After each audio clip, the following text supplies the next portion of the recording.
ছেলে হওয়া এত সহজ না, অনেক কিছু ঘুরে আমাদের মাথায়। সব তো তোমার বইলা বোঝানো যাবে না, তারপরও কিছু বলি শোনো।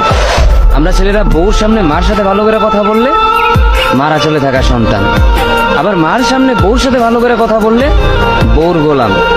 নিজের ছেলে মেয়েদের যদি মারি আমাদের দয়া মায়া নাই, আর ওই ছেলে মেয়েদের যদি কিছু না বলি আশকারা দিতেছি। নিজের বউরে দিয়া যদি জব করাই সেই ক্ষেত্রে আমি বউর কামাই খাই, আর যদি বউরে দিয়া জব না করাই আমি সন্দেহ করি। সারাদিন ঘরের বাইরে থাকলে আমরা বাদাইম্মা, আর যদি ঘরের ভিতরে থাকি তাহলে বেকার, কাজ কাম নাই।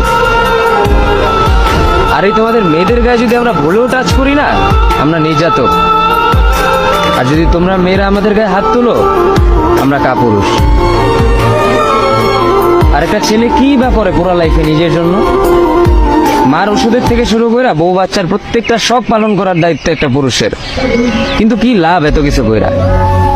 দিন শেষে একটা ভুল করলেই সবাই ভুলা যায় যে কে কি করছে তার জন্য।